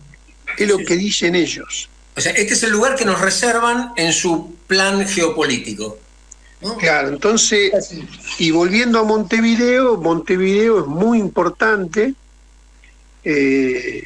además la posición del presidente, que está más o menos como en los 90, muy pariente, primo hermano de este hombre Milei, en la misma alineación internacional. Y después el puerto Montevideo, no me quiero olvidar, están los finlandeses junto con Suecia acaban de entrar en la OTAN. Todo lo que es la pastera, es decir, en lo que hace, son hegemónicos en el Uruguay los europeos, que están dentro de la OTAN. Y entonces toda la unidad económica, productiva, que esto abarca parte de Corrientes, ¿no es cierto?, Misiones, el Uruguay, con todo el tema de la madera, la pasta, todo eso tiene un puerto de los finlandeses, ¿no? Además hay otro puerto que es un puerto pesquero, que hace toda la logística, que el Estado uruguayo hizo una inversión de $100 millones, pero ya está concesionado a 30 años a los chinos, ¿no?, pero particularmente a los españoles. ¿Para qué? Para que todo lo que nos roban a nosotros en la Cuenca del Plata y sobre todo en este sentido, en el mar argentino con nuestros recursos pesqueros, por eso la primera ley fue la ley de pesca, ¿no sea, el tipo quiere desregular, ¿no? Entonces será la plataforma logística para el saqueo, ¿no? Y después, ¿qué son los puertos? Son zona franca, porque es una plataforma en toda la cuenca, ¿se entiende? Usted no puede analizar, Ricardo y queridos compañeros, este tema por fuera del mundo y cortando una feta. Yo no puedo hablar del Puerto Rosario, porque el proyecto de estos tipos es un proyecto continental, y quieren dirigir toda la cuenca. Entonces son zona franca, la zona franca, muy breve, pero la zona franca es una zona donde se entran las mercancías sin explicar el origen, y usted la incorpora al mercado mundial, ¿no es cierto? Y la blanquea, son enjuague de todo lo que nos roban, y lo mismo al mismo tiempo tiene otro formato que es puertos libres de impuestos y tasas, y podemos seguir hablando del Uruguay. Y tuvimos al mismo tiempo, le dejo, vamos a poner el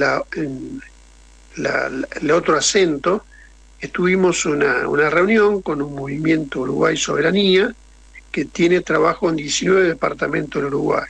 También está creciendo y se están desarrollando corrientes antiimperialistas en el Uruguay. Y lo mismo Paraguay, podemos hablar. Quieren preguntar sobre el Paraguay, sobre el Paraguay, lo podemos también explicar un poquito qué es lo que pasa en el Paraguay. Estuvimos en el Paraguay. Sí, también hay que tener en cuenta que la seguridad alimentaria es siempre para quien pueda pagarla. Entonces, no hay tal seguridad cuando hay personas que mueren de hambre en el mundo, o mismo acá la desnutrición en diferentes partes de Latinoamérica. Hay un escenario de conflicto de intereses de los pueblos con los intereses mercantiles que trascienden fronteras, y que evidentemente en algún momento se va a dar una lucha de poder, ¿no? En ese sentido. A mí me parece que hay que tener mucho cuidado con los intereses de todos los pueblos. Vos decís que la lucha, ¿hablas de una lucha geopolítica internacional o hablas de la lucha de los pueblos por recuperar sus recursos y el manejo de sus recursos? Me parece que es evidente que no podemos seguir hambreados, que no podemos... ¿cuánto tiempo? Del plan, me parece, Ismael, me parece que el plan es tener un pueblo callado, hambriento, preocupado por sus problemas cotidianos, para poder seguir avanzando con los planes. Fíjate cómo avanzan los planes y cómo Luciano nos pinta un panorama geopolítico que avanza rapidísimo, muy veloz, en muy poco tiempo. Mientras estamos preocupados por el narcotráfico, el aumento del boleto. Claro, bueno, pero justamente esta rebeldía que se da en Rosario, que puede ser por el narcotráfico, puede ser por diferentes cuestiones, ahí hay un pueblo que está reclamando algo. Digamos, hay algo que está sucediendo en la comunidad. El delincuente, el que, o sea, hay algo que digamos, la justicia y sus normas trata de alguna forma de acallar, pero hay algo que la sociedad está diciendo con su rebeldía. Sí, bueno, esto es una cuestión de poder. Vamos a ver quién puede más y en cuánto tiempo. Sí, en este rediseño que se da geopolíticamente, sobre todo a partir de la... No, vos sabés que no escucho bien, che. Estás hablando muy bajito, Oscar. Sí, te decía que en este rediseño geopolítico que se da sobre todo a partir de la asunción de Milei, si bien dentro del gobierno de Alberto Fernández había contradicciones internas muy fuertes con respecto al tema del Paraná, es decir, sus secretarios de transporte respondían más a los intereses de las multinacionales que a los intereses del campo nacional y popular. Igualmente se llegó a una solución intermedia que no definida, que bueno, supuestamente se hubiese definido una vez que se hubiese terminado la elección, en el caso de que hubiese ganado Massa. Así todo, con Massa no te garantizaba que la política de puertos y la política de exportación y del Paraná llevada adelante por el gobierno de Massa hubiese sido la política que nosotros hubiésemos querido. Obviamente no es lo mismo que Milei, ¿no? Es decir, con eso no estoy queriendo equiparar a lo que pasa con Milei, pero por ejemplo ahora en este rediseño ya con Milei, ya los yanquis y el imperialismo, es decir, con todas las garras sobre el Paraná, sobre los puertos, sobre la producción argentina, se da la circunstancia de que las represas Zepernik y Néstor Kirchner del Sur, hoy le hicieron un reportaje a un delegado de la UOCRA, están totalmente paralizadas. Son represas que se habían, es decir, acordado con los chinos, que los chinos invertían el 100% del capital hasta terminarlas y se iba a pagar con la producción de energía. Y está a medio hacer, es decir, está un 40-50%. Hay turbinas ya instaladas. El tema es que no se liberan los fondos de China porque no hay acuerdos en las adendas por parte de Argentina. Es decir, esto es parte de esta lógica nueva, o de alguna manera ya definida geopolíticamente por el gobierno de Milei, en base... ¿Y no podrá ser, Oscar, que China se corre y los deja avanzar en esta área? ¿Entrega? Yo no creo, yo creo que hay una disputa ahí. Yo no sé qué opinás, Luciano.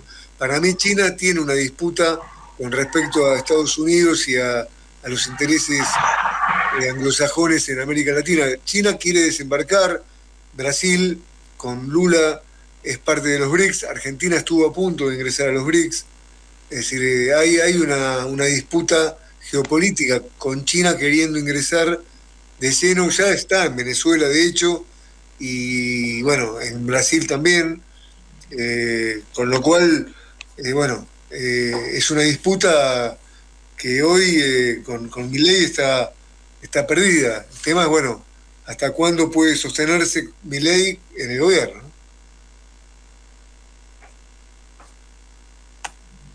Creo que China necesita muchísimo de toda la compra que nos hace a nosotros de granos, muchísimo.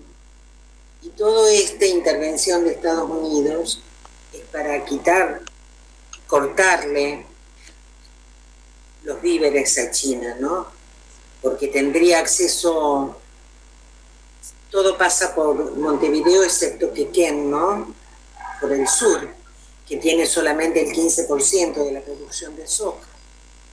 Sí, estamos hablando sobre una situación que conocemos, pero me parece que en el escenario geopolítico tenés perdida la cuenta y el celular, eso sí, por eso repite. Digo, en el escenario geopolítico no es todo tan lineal. No es todo lineal. Pareciera que la OTAN clavó las garras. Paraguay, Uruguay, Argentina, Chile, Inglaterra desde el sur, Uruguay desde el este, Chile del oeste, Paraguay desde el norte, están armando un plan geopolítico en el cual, ojo, que existe la posibilidad de que China diga, bueno, no me jodan con la soja, porque yo con eso alimento a mis cerdos y con eso el cerdo alimento a mi pueblo y les libero esta zona. Todo eso se llama miedo. ¿Eh? Todo eso, todas esas maniobras se llama miedo. Llamalo miedo, llamalo intereses. Llamado intereses, digo, no tampoco podemos ser ingenuos. Estamos hablando de algo que nos queda lejos, ¿no es cierto? Nos queda muy lejos. Pero lo que está planteando Luciano es un escenario geopolítico planetario. Un escenario que nos cuesta mucho ver desde nuestro pequeño punto de vista, ¿no? Nos está llevando a una macro que nos es difícil imaginar. Y en esta macro los países juegan sus políticas. Perdón, yo estoy viendo la geopolítica general. Si le cortan los víveres a China porque tienen el dominio del río Paraná, es un problema serio. Ninguna duda. Por eso digo que quizás China renuncia a pelearse por esta área. Corta las represas. No me imagino que para China sea un problema serio la inversión en las represas. O que porque Milei no entra al BRICS y ya se retira. Me parece que esto va más allá. Esta cosa no se decide por un ataque de rabia. ¿Quién habla de ataque de rabia? Cuando China se retira de las represas porque Milei le corta el chorro. No se retira China de las represas. China dejó de invertir.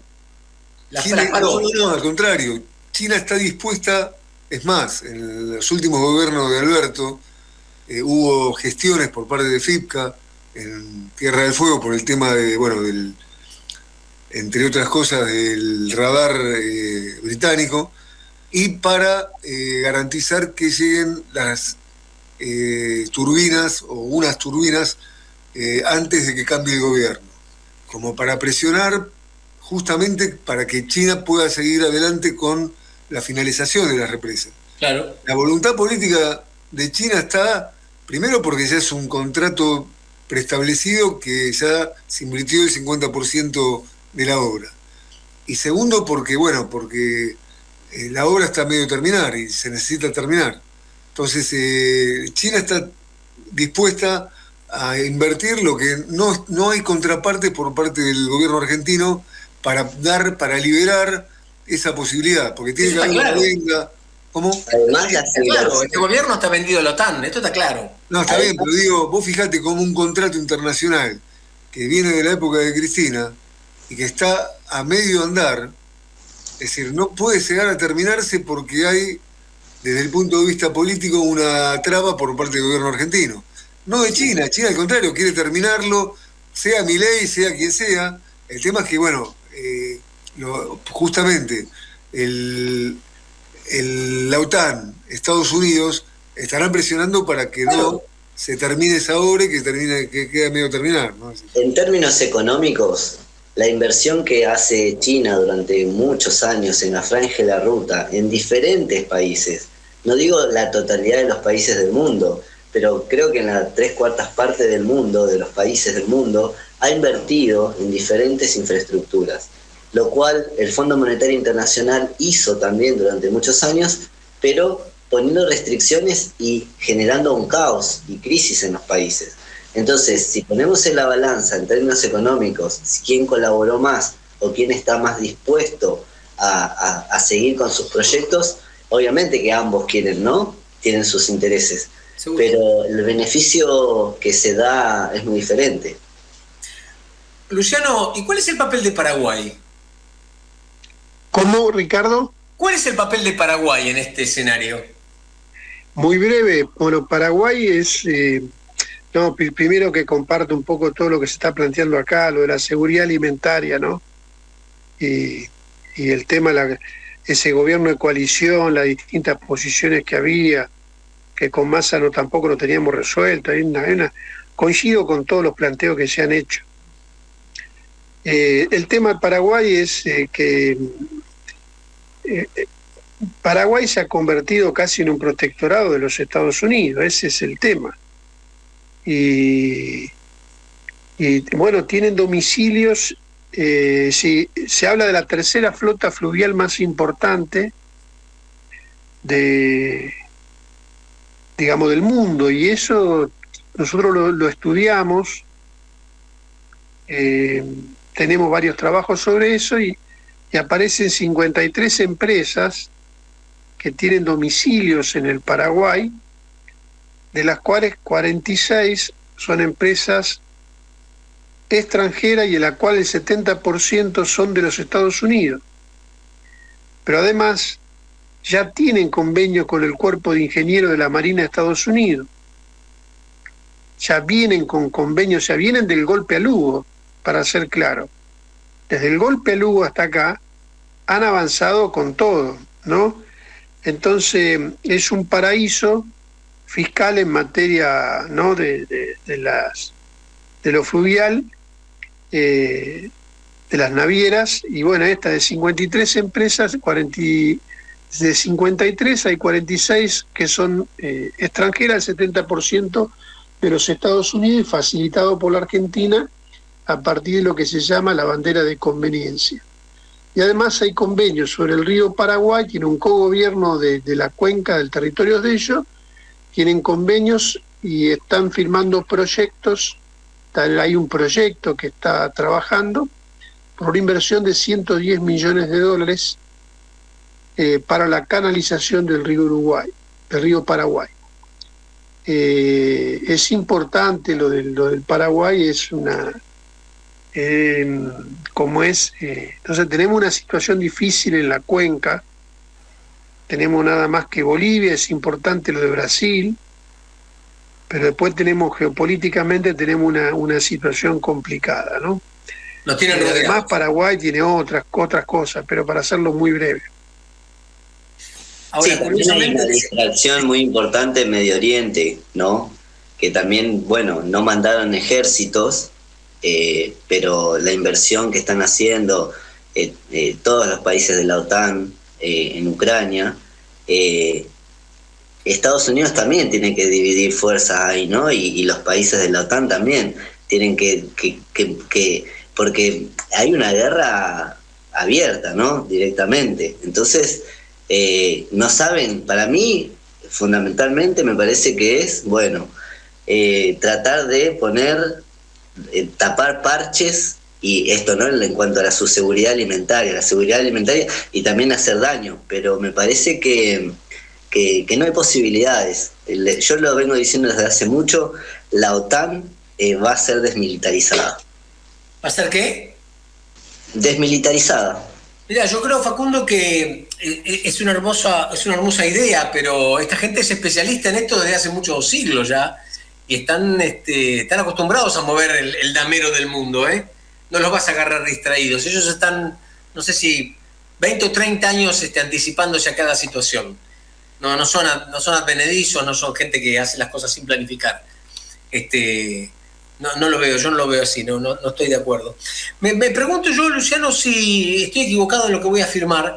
Paraguay tiene una flota fluvial espectacular para un país que no produce en relación a esa flota fluvial. Digo, ¿qué lleva? ¿Qué transporta? No, porque volvemos a la unidad política de la cuenca, o sea, hay distintas funciones. En materia fluvial, el tema de Paraguay es la base logística en todas las navieras, ¿no? Y lo otro, tenés Montevideo sin salida vos por el mar, sin Canal Magdalena. Y después tenés que el 80% de la producción está en el Gran Rosario. Entonces vos tenés la producción, pero no tenés barco y no tenés salida al mar.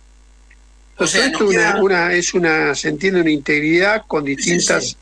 Y después, bueno, todo el contrabando, que no hablamos, en este momento, digamos, de todos estos mecanismos, ¿no? Que tienen todo domicilio en paraísos fiscales, autodeclaraciones juradas, triangulación, parece que exporta más de lo que cosecha Paraguay, porque tienen diferencia en materia impositiva. Hay 1/3 de las cosechas que todos los años nos roban a los argentinos, y se va a Paraguay. 7.000 millones de dólares, ¿no es cierto?, en esta materia. Pero otra cosa que sucede es en materia del flete fluvial, ¿no? Entonces, digamos que también ahí todo lo que gasta la Argentina, estos 7.000 millones, y no ejerce el derecho soberano sobre el flete para poder desarrollar su industria naval. Yo digo con todo esto un poquito ¿no? Nosotros tenemos que, me parece que muy importante es ocultar y trabajar todas estas cuestiones, porque tenemos los mismos problemas con el querido pueblo hermano del Paraguay. Son los mismos problemas, los mismos enemigos, son los que están lo mismo con los uruguayos, los mismos con lo que hicieron el golpe en Bolivia, ¿no es cierto? Los mismos con lo que hicieron el golpe Entonces este tema es muy importante, tener una política activa, ¿no es cierto?, en toda la cuenca, porque no sobre la base de ir desocultando, y a partir de ahí, digamos, que se puedan ir fortaleciendo estas corrientes que van planteando recuperar lo nuestro, ¿no? Esta es la cuestión. Yo creo que eso, visto desde ahora, es una situación difícil, pero yo digo que tengo confianza infinita en el pueblo argentino, en los pueblos de América Latina, no somos, o sea, acá la dictadura militar vino para quedarse no sé cuántos años, cuántos gobiernos vinieron, pero el pueblo argentino no es cualquier pueblo. Tiene una tradición. Acá vino en 2001 y se tuvieron que ir 5 presidentes en una semana. Acá vino la dictadura, mató 30.000 compañeros, ¿no es cierto?, y vinían por 100 años y se tuvieron que ir. Si la Argentina no es cualquier país, es decir, es un país que tiene páginas gloriosas desde las invasiones inglesas, porque el hecho más importante en la emancipación americana nace en las invasiones inglesas, cuando se demostró de que una fuerza podía, digamos, derrotar a un ejército, ¿no?, como los ingleses en la primera, en la segunda, y eso abrió paso al otro. Podemos hablar de la vuelta de obligado, podemos hablar de algunos antecedentes históricos. Tiene una clase obrera que ha peleado siempre, tiene una organización del movimiento obrero argentino con todas las dificultades y las críticas que querramos, pero que está estructurado, y por eso ellos quieren aplastar el movimiento de las organizaciones libres del pueblo, porque hay reservas infinitas y tenemos que contar con eso. Todo este diagnóstico no es para andar llorando en los rincones. Este diagnóstico tiene que ver, porque ninguna guerra se gana, ninguna pelea se gana si no tenés claro quiénes son los amigos y quiénes son los enemigos. Y nunca vas a poder orientar, ¿no es cierto?, aquello que soñamos con la segunda emancipación, o un camino liberador, o la patria grande, o la Argentina libre y justa y soberana, con el espíritu del Che. Toda nuestra acción es un grito de guerra contra el imperialismo, como diría el Che, ¿no es cierto? Si nosotros no tenemos que digamos, es un problema tenemos que poner en valor lo que hicimos el 24 de enero, donde millones se movilizaron en Argentina, la movilización del movimiento de mujeres que sorprendió al mundo. Es un movimiento que es una vanguardia en todo el mundo. Tenés las organizaciones sociales que digan lo que digan, pero desocupados y en todo el mundo, pero las organizaciones sociales, el tipo de organización que tiene, no está en ningún lugar del mundo. Entonces, si tomamos el movimiento de mujeres, si tomamos el movimiento, digamos, el movimiento de desocupados, ¿no?, si tomamos la historia de la clase obrera argentina, si tomamos, ¿no es cierto?, los legados y podemos, ¿no?, y lo que significó, incluso lo que significó la experiencia de YPF con los radicales. Pues si hay cosas, tenemos que tomar lo mejor de nuestra historia, seguir causas, seguir legados y abrazar poner en valor las peleas que se están dando, ¿no es cierto? Ahora tuvimos esta semana lo de Asindar, ¿no es cierto? Bueno, quisiéramos más, sí, hay una relación, pero acá no hay un problema de relación de fuerza, hay un problema de dónde estamos y cómo nos paramos frente a lo que viene. Esto de las relaciones de fuerza para claudicar, porque no podemos explicar por qué llegamos hasta acá sin algunas claudicaciones, ¿no es cierto? Entonces nosotros, digamos, me parece que es poner en valor la historia argentina, lo mejor del presente, que hay muchas. Ahora va a venir el 24 de marzo, no nos sorprendamos, la Argentina no es cualquier país, va a haber millones en la calle, y eso tenemos que unirlo, ¿no es cierto? Es decir, la Argentina tiene su tradición en la lucha democrática, en la lucha nacional, etcétera. Yo, este tema, que un pueblo cante la patria no se vende, bueno, yo creo que hay algo que, es decir, si la tendencia ultrarreaccionaria de tipo fascista, donde el capital financiero de carácter internacional y parasitario, con los fondos de inversión, va al fascismo y va a la guerra, los pueblos van a abrazar la causa, ¿no es cierto?, van a abrazar la causa por una paz justa y duradera. Eso va a ser es una bandera que se empieza a recorrer en todo el mundo. Entonces no estamos solo en el mundo, ni en la Argentina, ni en América Latina, ¿no es cierto? Y tenemos que confiar y poner en valor eso, no lo que nos falta, y no escondernos y andar llorando por los rincones. Algunos lo hacen de mal, claro que tenemos angustia, todos tenemos angustia, quisiéramos tener, ¿no?, porque lo sufrimos, porque a veces nos da impotencia, pero no, cuando vos renunciás a la posibilidad de ganar o de abrir una brecha, depende de la etapa, creo que estamos en la etapa de abrir una brecha, ¿no? Tenemos mucha... el problema es que no nos tienen que colonizar la cabeza en el sentido de que el espíritu de toda nuestra historia. Imagínate, San Martín, no, está difícil, está alta la cordillera, no, los gauchos y los paisanos, los indios que derramaron su sangre en la vuelta obligado contra la flota más francesa. No, está difícil, venían de agarrar en la guerra del opio, con ese espíritu, ¿se entiende? No, nosotros con el espíritu de la sangre derramada de nuestros gauchos, los paisanos, con los héroes de Malvinas, ¿no es cierto?, que son la reserva moral de la nación frente a tanta decadencia, ¿no? Y tomar lo mejor de todos, porque tenemos que buscar, digamos, los peligros y desafíos que tiene la Argentina, defender el patrimonio nacional, establecer la soberanía popular y abrir camino a una segunda independencia. Bueno, será ese, no lo sé. Pero yo digo, poner en valor lo último que me llenó el alma. Y aparte hay contradicciones en curso, compañeros. Están quebrando el mercado interno, vienen por el mercado interno, van por las pymes, están quebrando el medio. Acá se está armando una tormenta tremenda, ¿eh?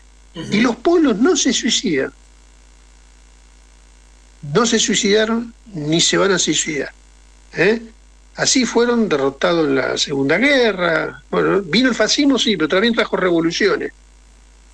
Entonces la dialéctica pura, la lectura de estas cuestiones, la tremenda hambruna, ¿no es cierto?, que están volcando con esto es una hambruna que van empujando un ajuste brutal de una deshumanización tremenda. Así que bueno, le dejo un cariño y un abrazo muy, pero muy grande. Qué lindo cierre, qué lindo cierre. Gracias, así que, gracias Luciano, Facundo, gracias. Los queremos mucho, los amamos mucho, los necesitamos mucho, porque yo sé que estos programas no son fáciles, ¿me entendés? Y hay que poner esta revolución cultural. Bueno, gracias, Luciano, coincidimos. No, gracias a ustedes, Facundo, un gustazo. Coincidimos totalmente. Yo creo que sin comunidad y sin esperanza, es decir, no queremos luchar. Yo creo que hay que luchar desde lo pequeño hasta lo grande, hay que seguir luchando. Estamos en ese camino y en el proyecto de una patria soberana. Chicos, les debemos a la radio una pausa corta y retomamos para el final. Luciano, gracias y hasta la próxima. Gracias, chicos, un gustazo. Por favor, Dayana. Radio Rebelde AM740. La radio de todos. Queridos compañeros y compañeras, nos une la rebeldía. Entre tanto ataque y agitación les traigo una buena noticia. Ustedes saben que para nosotros no hay nada mejor que un día peronista. Bueno, ahora a la tradición sumaremos los domingos Piovano. Domingos Piovano. Sí, los domingos de 14 a 18. La doctora Piovano, ¿qué decimos? La infectóloga del pueblo. ¿Pudiste conocer a tu sobrino al final? Mi sobrina, sí, muchas gracias. Imaginen, 4 horas de encuentros, información, música, humor, política, salud integral. Secciones que harán historia. La siesta del domingo ya no es un bajón. Domingos Piovano, una nueva tradición. Sumate a la misa. No lo soñé, pero aquí está. Domingos Piovano, con Gabriela Piovano. Domingos de 14 a 18. Todos los sábados de 13 a 15. Barrio Adentro. Una mirada a la realidad desde la perspectiva de los sectores populares. Barrio Adentro. La política, la actualidad, lo social, lo cultural, lo artístico, desde los ojos del barrio. Conducción Diego Molinas y la participación de muchas y muchos que desde los territorios le dan voz al barrio. Nos encontramos Barrio Adentro. De Zurda, la trinchera de ideas del Partido Comunista Congreso Extraordinario. Con la conducción de Luciana Rivas, Tomás Massa y Federico Flumini. De Zurda, todos los lunes de 16 a 17. Por Radio Rebelde AM740. Ya escuchás La Rebelde. Ahora también nos podés ver. Mirá la programación en vivo de AM740 en YouTube. Nos buscás como Rebelde Radio 740. Te suscribís y ves en vivo todos los programas de La Rebelde. Ya escuchás La Rebelde, ahora también nos podés ver. Nodo La Familia, compras comunitarias, bolsones de verduras agroecológicos para comer barato y sano. Nodo La Familia, Avenida María 1375, Don Torcuato.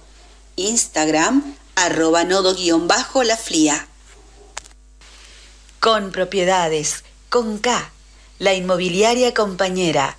Instagram, @conpropiedades con K. Avenida San Martín 1802, esquina 3 Arroyos, Cava. 4581-0047.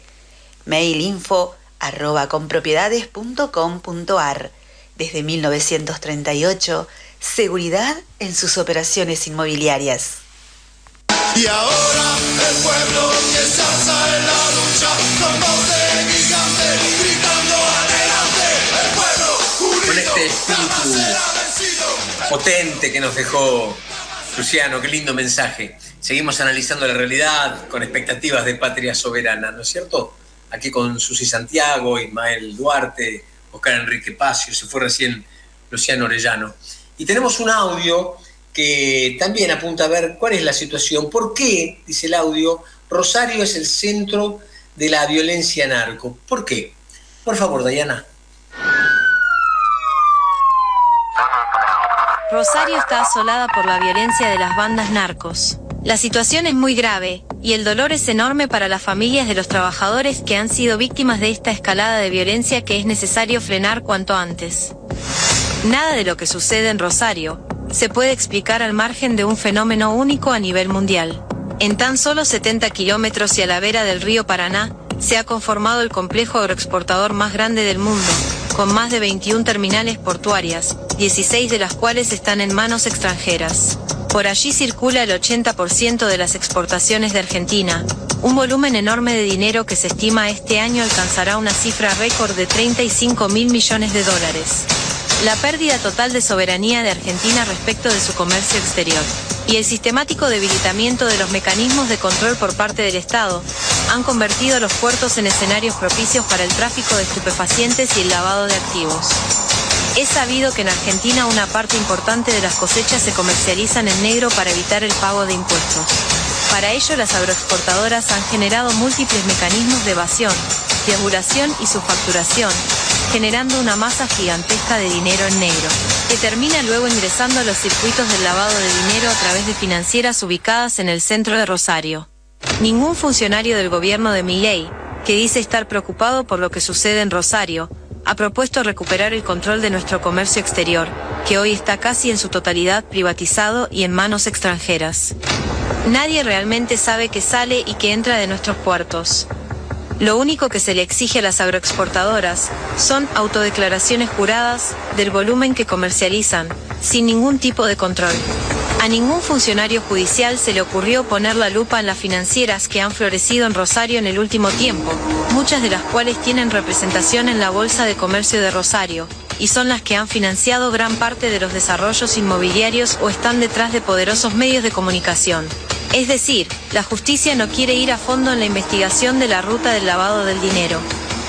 El caso paradigmático es el puerto de Rosario, por donde se incautaron en los últimos años miles de kilos de cocaína, y sin embargo continúan al frente de la concesión las mismas empresas como Vicentín, conocida nacionalmente por la estafa al Banco Nación, y cuyo titular presidió durante varios años la Bolsa de Comercio de Rosario. Bien, estamos a la espalda del puerto de Rosario, mostrándoles el sector donde se ubican los containers. Ustedes lo recordarán, en el mes de julio fue notificado a nuestro país el hallazgo de 868 kilos de cocaína en Rotterdam, Holanda, cuya procedencia se estimaba tenía que ver con nuestra ciudad, con el puerto de Rosario, porque el buque había partido desde aquí. El gobernador de la provincia, que está tan preocupado por el tema, podría rescindir el contrato y retomar el control de estos puertos que son patrimonio público de todos los santafesinos, pero no lo hace. En los últimos días se supo que el gobierno nacional, a través de la Administración General de Puertos, efectuó un convenio con el Cuerpo de Ingenieros de los Estados Unidos, para avanzar en el control de la denominada Hidrovía Paraná-Paraguay. Sorprende que el gobierno crea que con la injerencia de los Estados Unidos en el control y administración de nuestro río, van a evitarse más casos de narcotráfico, y sobre todo, que se van a evitar los mecanismos de defraudación de las empresas que hoy tienen un peso fundamental en todo el polo agroexportador, y en su mayoría son de origen norteamericano. En el último tiempo, son muy pocos los casos en donde la justicia ha logrado avanzar sobre los verdaderos responsables del negocio narco. Son los delincuentes de guante blanco de los que nadie habla. Los financistas acusados de lavado de dinero en su mayoría están en libertad, y solo en un caso se logró que fueran a prisión. Es el caso de Gustavo Sanaján, el extitular de Terminal Puerto Rosario, que recibió una pena de solo 7 años de prisión, habiéndose comprobado que era dueño de una financiera que lavaba dinero proveniente del negocio narco. En la última semana, el vocero presidencial anunció que en la localidad de Timbúes se va a instalar un nuevo puerto, con una inversión valuada en $550 millones. La ministra Patricia Bullrich, que dice estar preocupada por el lavado de dinero, aún no parece haber investigado el origen de esos fondos. Nadie en el gobierno se ha preguntado aún, como el titular de una de las concesiones del puerto de Rosario, puede afrontar semejante inversión.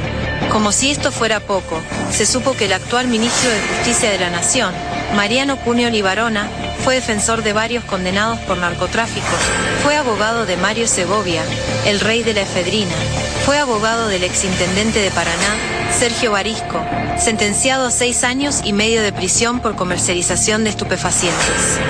Y fue abogado de Miguel Ángel Mameluco Villalba, el máximo jefe narco del conurbano. Evidentemente Milei no la ve, o mejor dicho, no la quiere ver.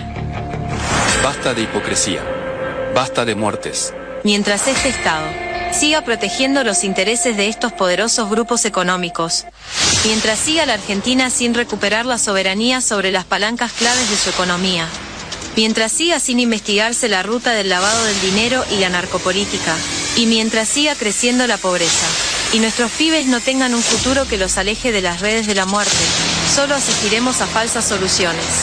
Si realmente quieren una Rosario en paz, empiecen por donde hay que empezar.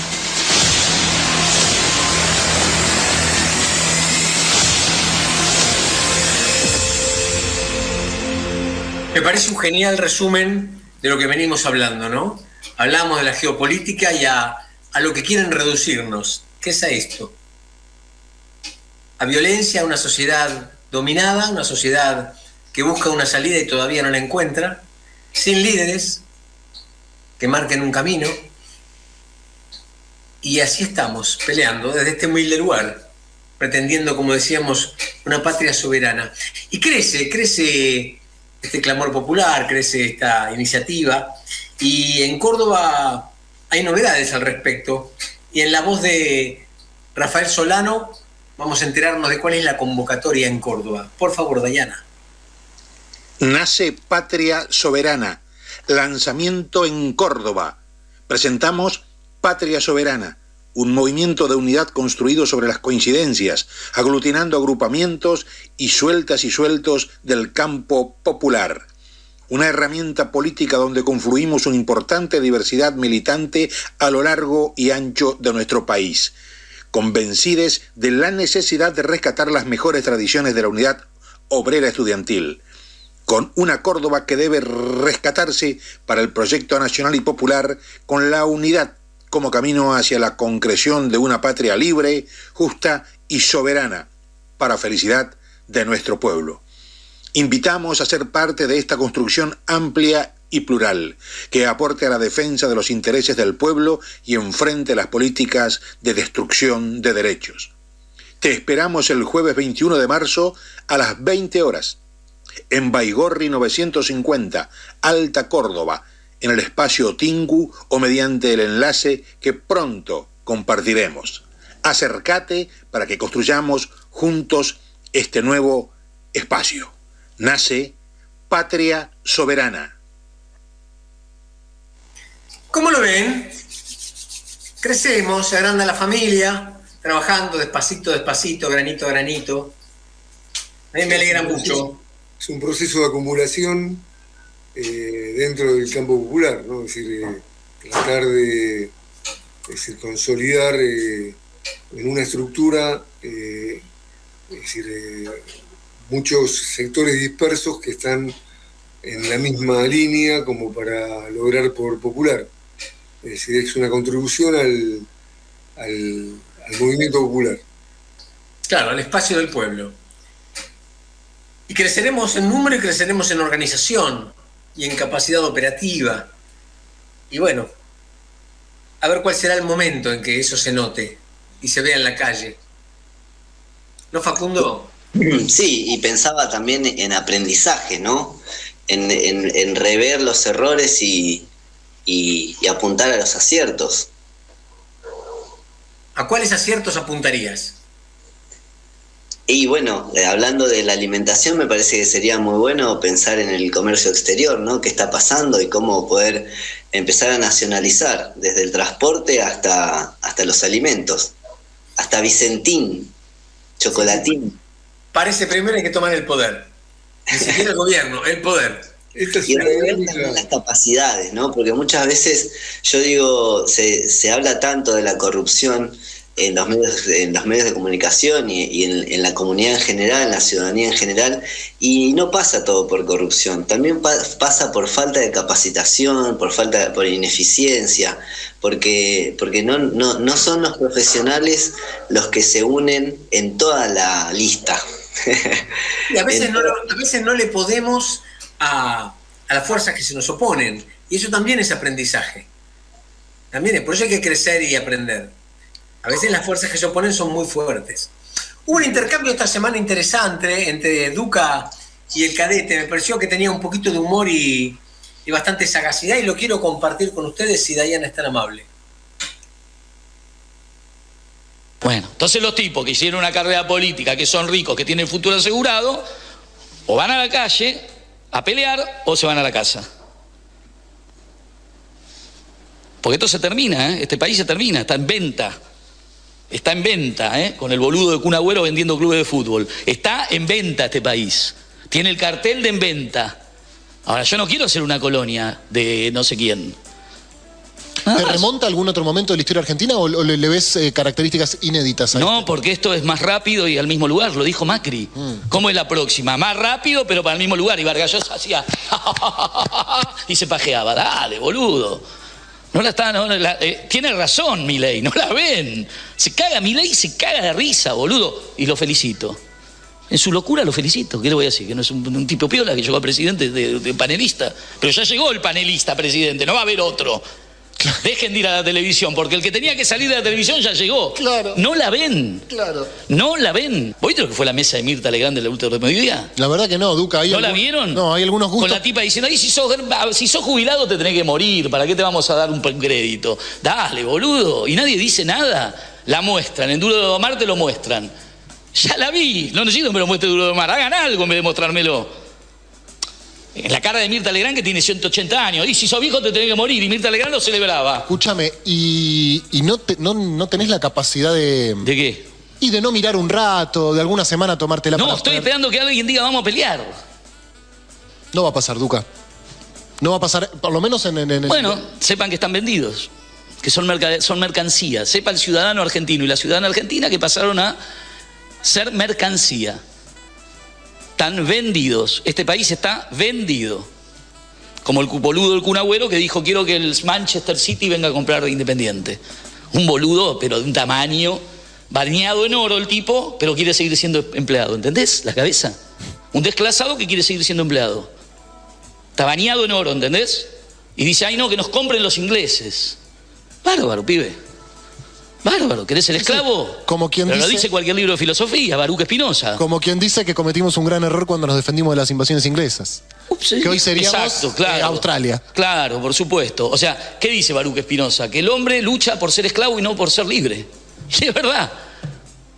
Un boludo que lo salvó un club de fútbol de barrio quiere que vengan los ingleses a comprarlo. Un boludo, por no decir otra cosa más grande. Está bien, con boludo está bien. Oíme, un poquito al fútbol, un poquito. ¿Cómo anda el rojo?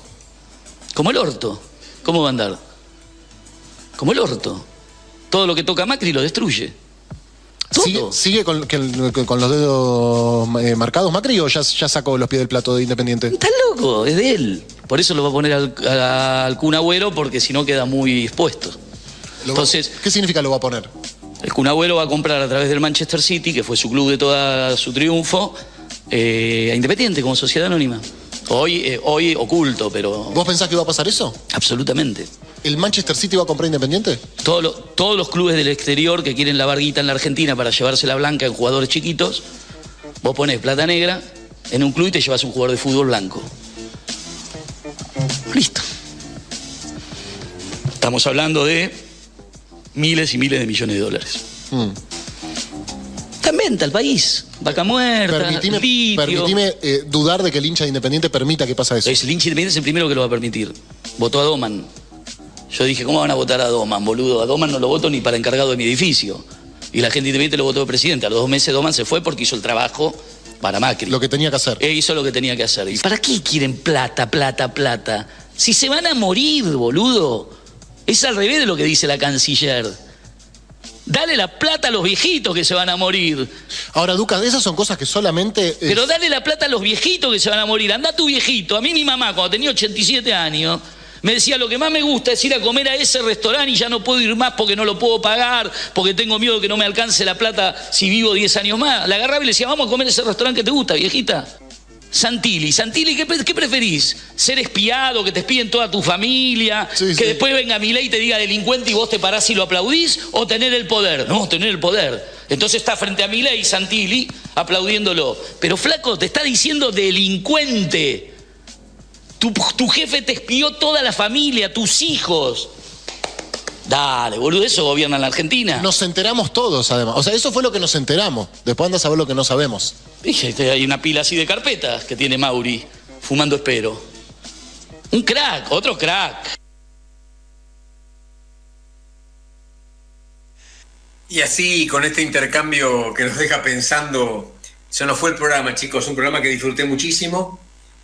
Gracias a ustedes, Susi Santiago, Facundo Duarte, Oscar Enrique Pacios, a Luciano Orellana, que la verdad que un análisis impecable. Se nos va el programa y nos vamos a despedir con un tema musical que eligió Oscar, que es el de No te va a gustar, Los Villanos. Y será hasta el martes. Gracias, Dayana y Tati Álvarez, nuestra operadora. Saludos, hasta pronto.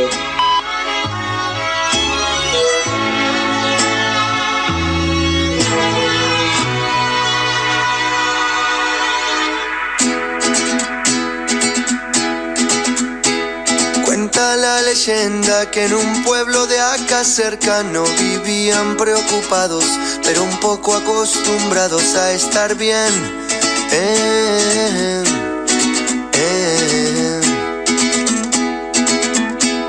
Allá no sobraba nada, pero a nadie le faltaba. Se olvidaron del pasado y de a poco se empezaron a quejar. Ay.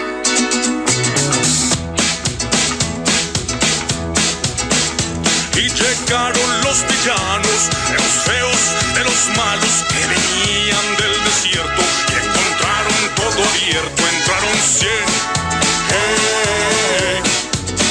entraron 100. Al principio persuasivos, con un pueblo poco unido, y en una segunda fase se quitaron los disfraces y a correr.